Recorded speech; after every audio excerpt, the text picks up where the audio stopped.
She helps around the house, my son said with a polite smile, as if the woman who gave him everything had somehow become invisible. The champagne glasses clinked softly around me, and for a moment, nobody at that table realized my heart had stopped beating the way it used to. I stood beneath the golden lights of the Grand Palmer Hotel ballroom in downtown Chicago, wearing the same navy blue dress I had bought for Ethan's college graduation nearly 20 years ago. Back then, he had wrapped his arms around me in front of thousands of people and proudly said, "That's my mother." But people change when money starts introducing them to rooms they once dreamed of entering. The ballroom shimmered with crystal chandeliers and polished marble floors that reflected the glow of the city skyline through enormous glass windows. Waiters carried silver trays filled with sparkling water and champagne while executives in black tuxedos laughed loudly beside women wrapped in designer gowns that probably cost more than my first car. I felt out of place the second I stepped through those doors, but I told myself that was normal. I was 68 years old. Corporate galas weren't exactly my world. Ethan had insisted I come. "It's important to me," he'd said over the phone earlier that week. "The whole leadership team will be there." I believed him because mothers keep believing their children long after they should stop.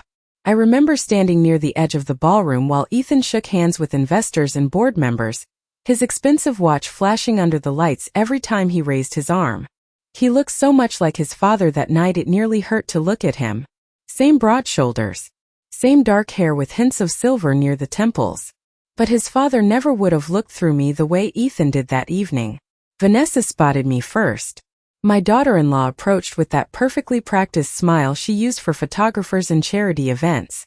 "Margaret," she said softly, air-kissing my cheek without actually touching me, "you made it." Her eyes drifted down to my dress for less than a second before she added, "You look comfortable." Comfortable. Not beautiful. Not elegant. Just comfortable. I smiled politely anyway because women my age learn how to swallow humiliation without making a sound. "Thank you, dear," I said. "This place is incredible." "It had to be," she replied while adjusting the diamond bracelet on her wrist. "Ethan's becoming the youngest regional president in company history tonight." There was pride in her voice, but none of it belonged to the family that built him before the promotions and penthouses and country club memberships. I watched Ethan from across the ballroom as he laughed beside a group of executives. I remembered the nights I stayed awake helping him study accounting formulas at our tiny kitchen table, while balancing overdue utility bills beside his textbooks. I remembered working double shifts at the department store after Harold died, so Ethan could finish business school without debt. Every sacrifice I made stood in that ballroom wearing a tailored tuxedo and a $7,000 watch. Then the moment happened. One of the executives, a tall man with silver hair and a cigar-thick voice, looked toward me and smiled politely. "And who is this lovely lady?" he asked Ethan. My son barely hesitated. "Oh," he said casually, straightening his cufflinks. "She helps around the house." The table laughed softly the way wealthy people do when they think something mildly awkward has been made acceptable. Someone nodded approvingly. Another man joked that reliable household staff was harder to find than good accountants. And Ethan laughed with them. My son laughed with them while I stood there holding my champagne glass so tightly my fingers began to ache. Nobody noticed the silence inside me. Nobody noticed that a woman can spend her entire life building someone else's future, only to become a footnote once they finally reach it. But standing there beneath those golden lights, listening to strangers discuss me like I belonged to the furniture, I realized something cold and painful. Ethan Whitmore was ashamed of me, and somehow I had been the last person to see it. I excused myself from the table before anyone could notice the way my hands trembled against the stem of my champagne glass. The music from the string quartet drifted softly across the ballroom while conversations rose and fell in smooth, polished waves around me. Nobody stopped me as I walked toward the far end of the room where floor-to-ceiling windows overlooked the Chicago River glowing beneath the city lights. From 30 stories above the street, the traffic below looked small and distant, almost peaceful. I stood there quietly staring at my reflection in the glass. The navy dress suddenly looked older than it had an hour earlier. So did I. Behind me, laughter erupted near Ethan's table again.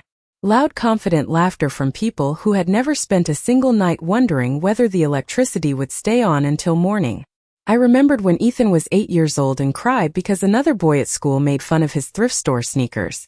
I had worked an extra weekend shift at Marshall Field's just to buy him the pair he wanted. White leather with blue stripes. He slept with the shoebox beside his bed that entire week because he was so proud of them. Back then, he used to hold my hand in public like he was afraid the world might take me away from him. Somewhere between those old sneakers and this ballroom filled with million-dollar conversations, my son had learned that love could become embarrassing if it looked too ordinary. Beautiful view, is it not? A voice beside me asked gently. I turned and found an older man standing near the window with a glass of sparkling water in his hand. He looked to be in his early 70s, dressed in a dark charcoal tuxedo with silver hair brushed neatly away from his face. There was something calm and observant about him. It is, I answered politely. Although I think I preferred Chicago when I was younger, and everything smelled like fresh bread from the factories instead of expensive cologne. The man laughed softly. Then you must have been here before the city learned how to impress investors. I smiled for the first time that evening. Long before that. He studied me for a moment before his expression shifted slightly with recognition. Margaret Whitmore? He asked carefully. My chest tightened in surprise. Yes. I thought so. He extended his hand warmly. Richard Hale. Your husband and I served on the logistics board together years ago.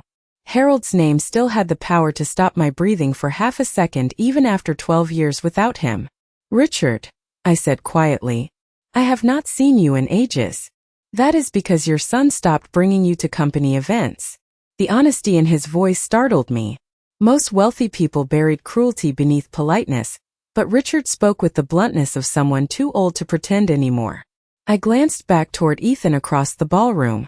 Vanessa was standing beside him now, resting perfectly manicured fingers against his arm while speaking to a group of executives. She looked like she belonged there. They both did. People change, I said softly. Richard followed my gaze. Yes, he replied. Especially when they become afraid of remembering where they came from. A waiter passed carrying crystal glasses filled with champagne.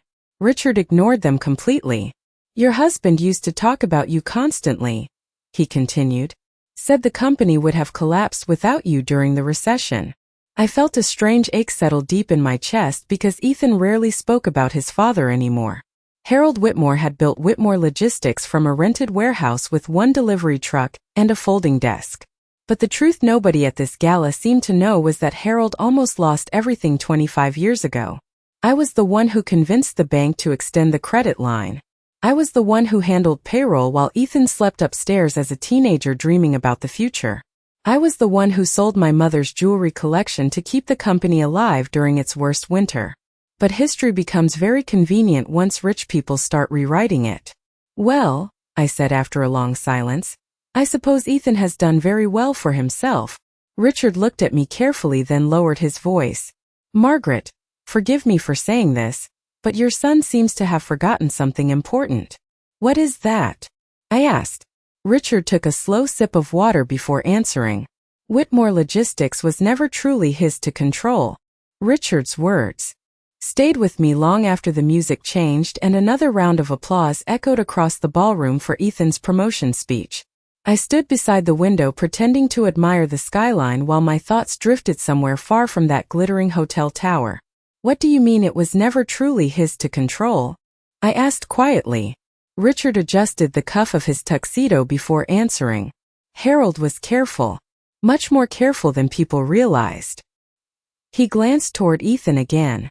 Your husband trusted your son's ambition, but he never fully trusted the people ambition attracts. My stomach tightened slightly at the way he said people. I did not need him to explain further.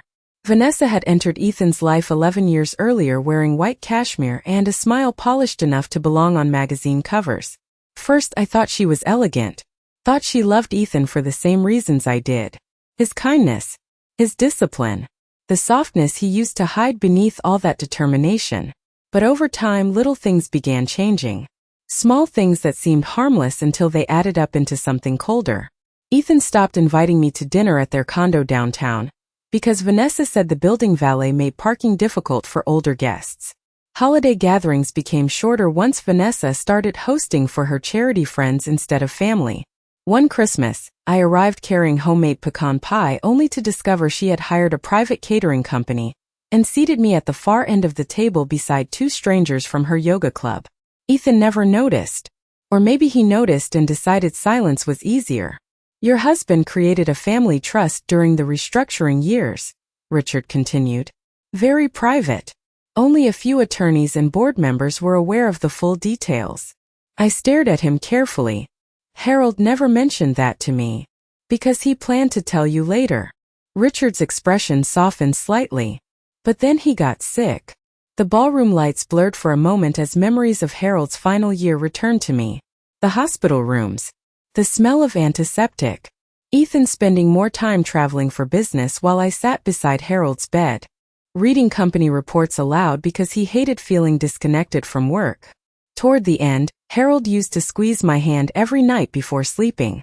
You built this with me, he would whisper. Do not let anyone erase that. At the time, I thought he was simply emotional from the medication. Now I wondered if he had been trying to warn me. Across the ballroom, Ethan stepped onto the small stage while executives gathered near the podium. Vanessa stood in front smiling proudly as photographers prepared their cameras. Ethan looked confident beneath the spotlight. Expensive. Untouchable. Ladies and gentlemen, the host announced, please welcome the new regional president of Whitmore Logistics. Applause thundered through the ballroom. Ethan smiled with the polished ease of a man who had spent years learning how to impress wealthy rooms. Thank you, he began smoothly. This company represents vision, innovation, and forward momentum. Forward momentum. I almost smiled at the phrase because Harold used to say nearly the opposite. Never move so far forward that you forget who walked beside you. Ethan continued thanking investors, mentors, and leadership teams. He praised Vanessa for supporting his career and called her the backbone of his success. Not once did he mention his father. Not once did he mention the woman standing quietly near the window wearing an old navy dress and sensible heels. Richard noticed my silence. Does it bother you? He asked softly. I looked at my son beneath those bright lights while strangers applauded him like he had built himself from nothing. No, I lied gently. It hurts. Richard nodded slowly as though he understood more than I had said aloud. Then his expression darkened slightly. Margaret, he said carefully, there is something else you should know. I turned toward him. Last month Ethan proposed selling the final family-controlled shares of Whitmore Logistics to an investment group out of New York. My breath caught instantly. He cannot do that, I whispered. Richard held my gaze steadily. That depends on whether he remembers who still legally owns them. For a few seconds I could not hear the music anymore. The applause around Ethan's speech faded into a dull distant sound while Richard's words echoed inside my head. The final family-controlled shares. Harold had once told me those shares were the soul of the company. As long as the family keeps them, he used to say, Whitmore Logistics belongs to the people who built it. Back then, we still lived in our small brick house on the south side of Chicago. Ethan was in high school, tall and restless, always talking about becoming successful enough that we would never have to worry about bills again. Harold loved hearing him dream big. I did too. We both believed ambition was a good thing before we learned what it could slowly turn into. Why would Ethan sell the company? I asked quietly. Richard exhaled slowly. Because investors have been pressuring him to modernize operations. There is a great deal of money involved. Money.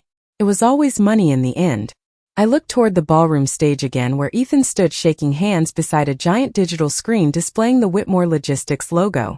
Harold designed that logo himself at our kitchen table with a ruler and pencil almost 30 years ago. I still remembered the smell of coffee and printer ink filling our tiny home while invoices covered every inch of the dining room table. During the early years, our entire life revolved around surviving another month. Harold handled deliveries during the day while I managed payroll, taxes, and scheduling at night after my shift at the department store. There were winters when we could only afford one working heater, so Ethan slept wrapped in blankets while Harold and I pretended not to feel cold. I remembered one Christmas when the company nearly collapsed after losing a major contract. Ethan was only 14 then. Harold sat at the kitchen table with his head buried in his hands whispering that he had failed us. The next morning, I drove 40 miles through a snowstorm to sell my mother's jewelry collection to keep the payroll checks from bouncing. Harold cried when he found out. "You should not have done that," he said. But I kissed his cheek and told him families survive by carrying each other. That company was never just Harold's dream. It was mine too. Every shipment, every contract, every sleepless night belonged to both of us. Yet standing inside that ballroom, watching strangers celebrate Ethan like he had built Whitmore Logistics with his own bare hands, I realized how completely our sacrifices had disappeared from the story. "Margaret," Richard said carefully, pulling me back into the present, "does Ethan know about the trust structure?" I shook my head slowly. Harold handled most of the legal paperwork himself after his diagnosis. He told me not to worry about business matters while he was sick. Richard's expression hardened slightly. "Then there is a strong possibility your son believes those shares already belong to him." The thought settled heavily in my chest. Ethan had spent years acting like the company was his inheritance, his kingdom, his proof that he had escaped the ordinary life he once came from. Suddenly, little memories began resurfacing with uncomfortable clarity. Vanessa insisting the old family warehouse be demolished because it looked too industrial. Ethan removing Harold's framed photograph from the executive lobby during renovations. The way he corrected people whenever they referred to Whitmore Logistics as a family company. "We are a modern corporation now," he would say proudly. Modern. As if history itself had become something embarrassing. Across the ballroom, I watched Vanessa lean close to Ethan while photographers snapped picture after picture. Her champagne-colored gown shimmered beneath the lights while Ethan smiled with effortless confidence. They looked perfect together. Expensive. Untouchable. But for the first time all evening, something inside me shifted. Not anger. Not yet. Something quieter. Colder. A realization that perhaps I had spent too many years allowing other people to decide who mattered in my own life. Richard reached into the inside pocket of his jacket and handed me a small ivory business card. "Call this attorney tomorrow morning," he said softly. "Her name is Eleanor Grant. She worked directly with Harold during the restructuring years." I stared down at the card in my hand while the ballroom lights reflected softly against its embossed lettering. Then Richard added one final sentence that made my pulse slow completely. "Margaret, your husband protected you far more carefully than your son realizes." By the time the gala finally ended, the city outside had turned cold and silver beneath the midnight rain. I rode home alone in the backseat of a black town car Ethan's assistant had arranged for me, watching water slide down the windows while Chicago blurred into streaks of light outside. My hands rested quietly in my lap around Richard's business card the entire drive home. I must have read Eleanor Grant's name 20 times before the car stopped in front of my townhouse. Ethan never called to ask if I got home safely. That realization should not have hurt as much as it did, but pain arrives differently when it comes from your own child. Sometimes it is not sharp at all. Sometimes it simply settles into your chest like exhaustion that never leaves. My townhouse felt painfully quiet when I stepped inside. I turned on the kitchen light and stood there for a moment staring at the familiar room Harold and I had renovated together after Ethan graduated college. The countertops were older now. The hardwood floors creaked slightly near the sink. But unlike the ballroom downtown, nothing inside this home pretended to be perfect. I slipped off my heels and placed them neatly beside the door before walking toward the hallway table where Harold's framed photograph still sat beneath the lamp. He was smiling in that picture, sleeves rolled to his elbows, standing beside the very first Whitmore Logistics delivery truck. I touched the edge of the frame gently. "What exactly did you leave behind?" I whispered. Sleep never came that night. Around 2 in the morning, I found myself sitting at the kitchen table with old company boxes spread around me. Tax files, payroll records, faded photographs from warehouse parties and employee cookouts from decades ago. Ethan appeared in nearly every picture smiling beside Harold with grease stains on his jeans and sunlight in his face. In one photograph, he could not have been older than 12. He was sweeping warehouse dust near the loading dock, while Harold laughed behind the camera. On the back, Harold had written in blue ink, "Someday this will all belong to him if he remembers where he came from." I stared at those words for a very long time. If he remembers. The next morning, gray clouds still covered the city when I finally dialed Eleanor Grant's number. Her assistant answered immediately and transferred me through without hesitation the moment I mentioned Harold Whitmore's name. "Margaret," the woman on the line said warmly. "My goodness. It has been years." Eleanor's voice carried the calm confidence of someone used to managing powerful people without being intimidated by them. "Richard Hale told me to call you," I explained carefully. There was a brief silence before her tone shifted slightly more serious. I was wondering how long it would take before someone finally did. That sentence alone made my pulse quicken. Eleanor asked me to come to her office downtown that afternoon. By 3 o'clock, I found myself sitting across from her inside a quiet conference room overlooking Lake Michigan.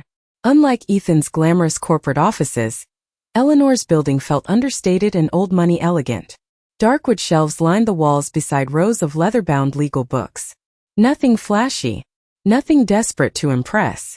Eleanor herself looked to be in her late 60s with silver blonde hair pulled neatly into a low bun and sharp intelligent eyes behind thin reading glasses. She studied me carefully after I sat down. "You look tired," she said gently. I almost laughed at the understatement. "It has been a long week." Eleanor folded her hands on the table. "Margaret, before we discuss anything else, I need to ask you one question." I nodded slowly. "Does Ethan know you still control the Whitmore family trust?" The room suddenly felt very still. "I do not even know what that means," I admitted quietly. Eleanor stared at me for several seconds before leaning back in her chair with an expression that looked almost equal parts disbelief and pity. "Then your husband truly never had the chance to finish preparing you." She opened a thick leather folder resting beside her and carefully turned it toward me. Across the top of the first page, written in bold legal lettering, were words that made my heartbeat slow completely. "Margaret and Whitmore, sole trustee." For several seconds, I simply stared at the document in front of me without speaking. Sole trustee. The words looked too heavy to belong to someone like me. I had spent so many years feeling pushed quietly toward the edges of my own family that authority itself now felt unfamiliar. Eleanor watched my reaction carefully while folding her reading glasses in her hands. "Harold created the Whitmore Family Trust 6 months before he passed away," she explained gently.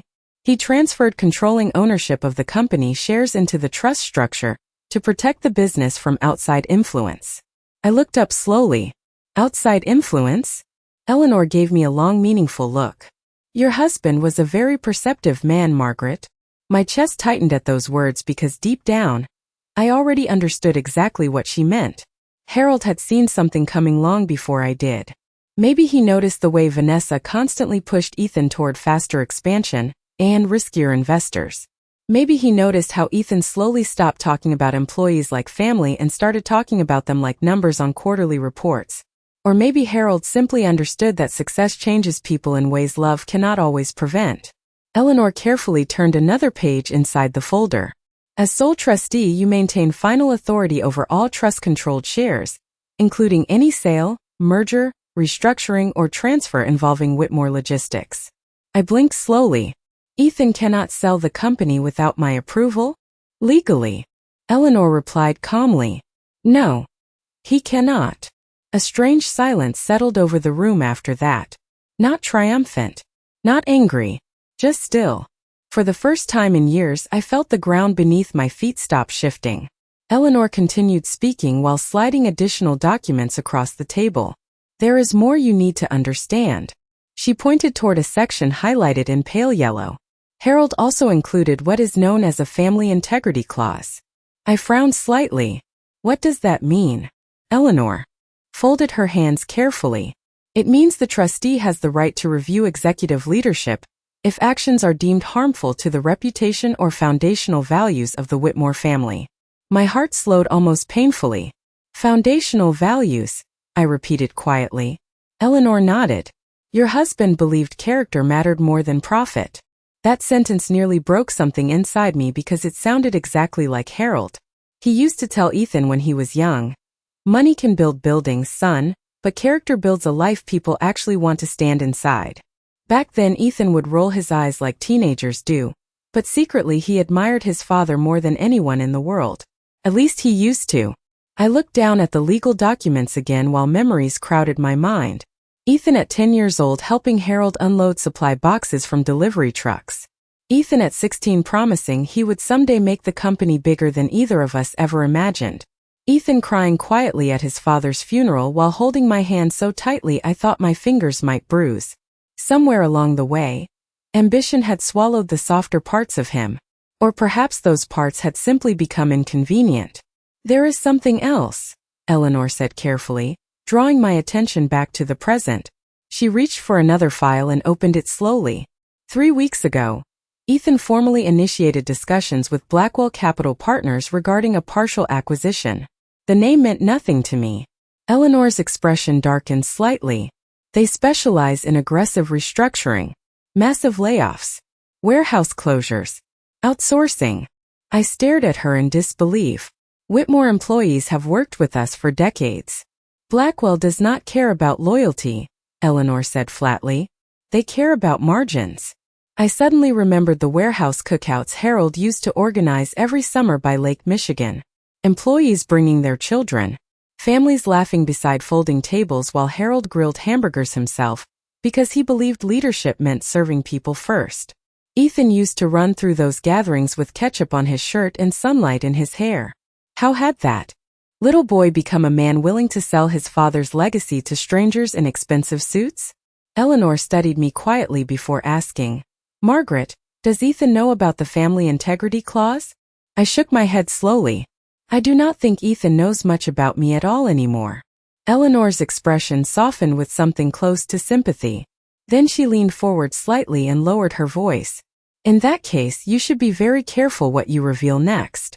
Because right now, your son believes he is the most powerful person in that company. She paused briefly before finishing the sentence. And people are often at their most dangerous when they believe they cannot be stopped. The following week passed quietly on the surface, but underneath everything, I began noticing details I would once have ignored. That was the strange thing about finally seeing the truth. Once the illusion cracks, every small moment starts revealing something larger hiding beneath it.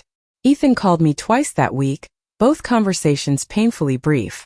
The first lasted less than 4 minutes. He spoke distractedly while typing on his computer, barely pausing long enough to hear my answers. Things are moving fast right now, he said. Blackwell is very interested. I held the phone tightly in my kitchen while staring out at the bare branches moving outside my window. Interested in what exactly? I asked carefully. Expansion opportunities, he replied immediately. Corporate language. Clean. Empty. Not once did he mention employees or families or the company his father built from nothing. The second call came 3 days later while I was grocery shopping. Ethan sounded irritated before I even answered. Mother, why are you still handling your own errands? He asked. You should really let someone help you more. Someone help me. The words settled strangely in my chest because they sounded less like concern and more like management. I enjoy shopping for myself, I answered calmly while placing apples into a paper bag. It gives me a reason to leave the house. There was a brief silence before he sighed softly. You do not need to worry about all that anymore. Again, something about. The sentence felt wrong. Not comforting. Dismissive.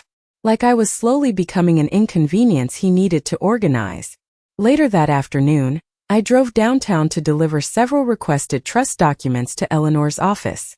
Snow flurries drifted across Michigan Avenue while businessmen hurried through the cold holding coffee cups and briefcases beneath gray skies. Chicago always looked beautiful in winter to me. Honest somehow. The city did not pretend to be warm when it was not. After leaving Eleanor's building, I stopped at a small cafe near Ethan's office tower. Harold and I used to eat lunch there during the early warehouse years when we could only afford one sandwich to split between us. The cafe had changed now. Modern furniture. Expensive espresso machines. Young professionals staring into laptops. But the smell of coffee still reminded me of simpler years before money complicated everything. I had just stepped outside with my coat buttoned tightly against the wind when I heard familiar voices near the corner valet station. Ethan and Vanessa stood only a few feet away beside a black luxury sedan, too distracted by their conversation to notice me standing partially hidden behind a parked SUV. We cannot keep delaying this, Vanessa said sharply while adjusting her gloves. The board already thinks you are too emotionally attached to the old structure. Ethan rubbed his forehead tiredly. I know. Then stop hesitating. Her voice lowered slightly but remained cold. Your mother is living alone in a 3-bedroom townhouse she barely uses. Meanwhile, we are trying to finalize a penthouse upgrade before the acquisition closes. I felt my stomach tighten slowly. Ethan glanced around before speaking quieter. I told you I will handle it. When? Vanessa pressed. Because every month this drags out costs us leverage. Costs us leverage. They were discussing my life the same way executives discussed inventory. Ethan exhaled heavily. After the shareholder review meeting, Vanessa crossed her arms. And what exactly are you planning to do? Ethan's next words arrived softly, almost casually, which somehow hurt even more. There are excellent assisted living communities in the northern suburbs. Assisted living. For a moment, the city noise around me seemed to disappear entirely. I stood frozen beside the parked vehicles while snow drifted quietly onto the sidewalk. Vanessa nodded slowly. Honestly, it is probably best. Your mother does not fit into this world anymore. Ethan did not answer immediately. That silence alone told me everything. Then Vanessa laughed lightly and added something that settled into my chest like ice. Besides, she practically acts like staff half the time anyway. This time Ethan laughed too. Not loudly. Not cruelly. Just enough. Just enough for me to realize how completely I had disappeared from their hearts. I stood there silently watching snow gather along the edges of expensive black tires, while my son discussed relocating me, the same way someone discusses moving old furniture into storage. And strangely, for the first time since the gala, I did not feel humiliation anymore. I felt clarity. The shareholder review meeting was scheduled for the following Thursday morning, inside Whitmore Logistics headquarters overlooking the Chicago River.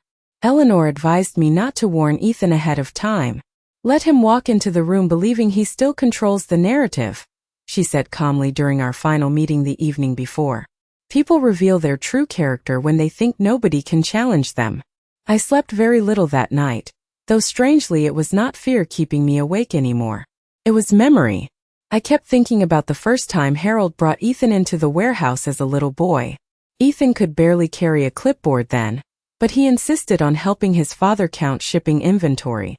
Harold laughed every time Ethan tried to act important beside grown men loading freight trucks. One day this place will belong to him, Harold used to say proudly. I wonder now if loving someone too much sometimes blinds you to who they might eventually become. Thursday morning arrived cold and bright after several days of snow. I dressed carefully in a charcoal wool suit I had not worn since Harold's funeral reception years earlier. Nothing flashy, nothing expensive. But when I looked at myself in the mirror before leaving home, I saw something I had not seen in a very long time. I saw Margaret Whitmore again instead of simply Ethan's aging mother quietly fading into the background of other people's lives. Eleanor met me in the lobby downstairs precisely at 8:30. She carried 2 leather folders beneath one arm, and wore the same calm expression she always seemed to maintain no matter how serious the situation became. Are you ready? She asked softly as we entered the elevator. I looked at my reflection in the polished brass doors for a brief moment before answering. I think I stopped being afraid the moment I realized my son no longer saw me as family. The executive conference floor at Whitmore Logistics looked exactly the way Ethan wanted the company to look now. Glass walls, modern furniture, large digital screens displaying quarterly growth projections and acquisition forecasts. Sleek, expensive, impersonal. Nothing remained of the old family warmth Harold built into the company culture decades earlier. We arrived outside the boardroom just as executives and investors began filtering inside carrying tablets and coffee cups. Several faces turned toward me with polite confusion. Most of the younger executives clearly had no idea who I was. That realization hurt less than I expected. Richard Hale stood near the far end of the hallway waiting quietly beside the boardroom doors. The moment he saw me, he straightened slightly and offered a respectful nod. Good morning, Margaret. Not Mrs. Whitmore's mother. Not Ethan's guest. Margaret. It mattered more than I could explain. Through the glass walls, I spotted Ethan standing confidently near the head of the conference table, while speaking with 2 men I assumed were representatives from Blackwell Capital. Vanessa sat near the corner reviewing printed reports in an ivory designer suit that probably cost more than my first monthly mortgage payment. Ethan looked relaxed, comfortable, victorious even. He had no idea the ground beneath him was about to shift. "Remember," Eleanor said quietly beside me, "you do not owe anyone anger. Truth is enough." At exactly 9 o'clock, the boardroom doors closed and the meeting officially began. Ethan stepped forward smoothly, clicking a remote that illuminated financial projections across the massive presentation screen behind him. "Ladies and gentlemen," he began confidently, "today represents the beginning of a transformative new era for Whitmore Logistics." His voice carried the polished authority of someone completely certain of his own power. He spoke about expansion opportunities, restructuring efficiencies, investor confidence, and strategic acquisition models. Every sentence sounded clean and rehearsed. Profitable. Empty. Then he reached the final slide displaying the proposed Blackwell acquisition framework. "This partnership," Ethan announced proudly, "will position Whitmore Logistics for unlimited future growth." That was the moment Eleanor calmly slid a document across the conference table directly in front of the board chairman. "Before any acquisition discussions proceed," she said evenly, "the board should first review the authority limitations currently affecting Mr. Whitmore's executive position." Silence fell across the room almost instantly. Ethan frowned slightly. "Excuse me." Eleanor folded her hands calmly. "Mr. Whitmore does not possess independent authority to approve this transaction." Ethan stared at her in confusion before glancing toward me for the first time since entering the room. The confidence in his expression faltered slightly. "Mother," he said slowly, and for the first time in many years I did not lower my eyes. The silence inside the boardroom stretched so long I could hear the faint hum of the city beyond the glass windows overlooking the river. Ethan stared at me as though he no longer recognized the woman sitting calmly beside Eleanor Grant. For years, he had grown used to me staying quiet at family dinners, quiet during business conversations, quiet whenever Vanessa redirected me with those polished little smiles. He had mistaken silence for weakness. Across the conference table, several board members began flipping through the legal documents Eleanor distributed moments earlier. I watched confusion slowly shift into realization on their faces. Richard Hale remained completely still near the end of the table, his expression unreadable. Ethan finally straightened and forced a small controlled laugh. "There must be some misunderstanding," he said carefully. "My mother has never been involved in executive operations." Eleanor's voice remained perfectly calm. "Margaret Whitmore has final controlling authority through the Whitmore Family Trust." Ethan's face lost color almost instantly. Vanessa leaned forward sharply. "That cannot be correct." Eleanor slid another signed document toward the board chairman. "It is entirely correct."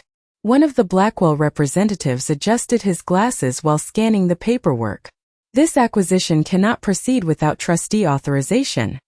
he asked slowly. "No," Eleanor replied. "It cannot." I watched Ethan carefully then, and for the first time since Harold's death, I saw fear in my son's eyes. Not fear of losing money, fear of losing control. He turned toward me again, lowering his voice slightly. "Mother, why was I never told about this?" The question settled strangely inside me because suddenly I realized something heartbreaking. Ethan truly believed he had earned everything standing around him entirely on his own. Somewhere along the way, he had rewritten his own history so completely that he no longer understood how many people carried him to the life he now protected so fiercely. "Your father intended to explain everything," I answered quietly. "But he ran out of time."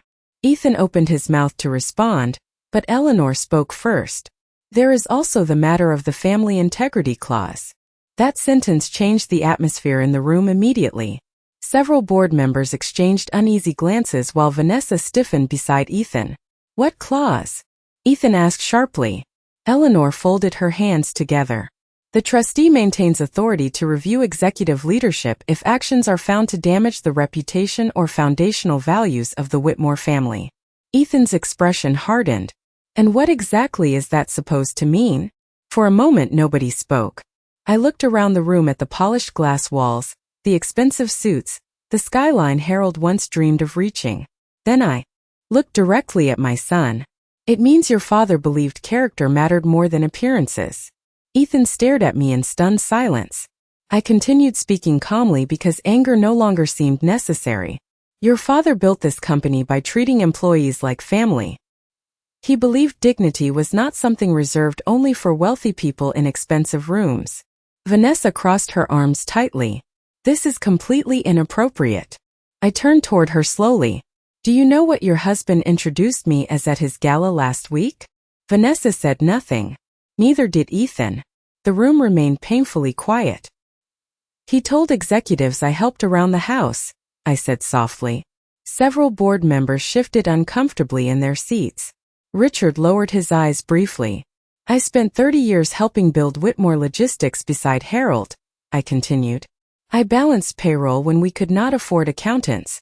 I sold family heirlooms to keep employees paid during recessions. I raised the man sitting at this table while helping his father build this company from one truck and a rented warehouse.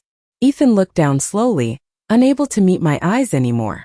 And yet somehow, I said quietly, the older I became, the less human I seemed to both of you. Nobody interrupted me because there was nothing left to argue against.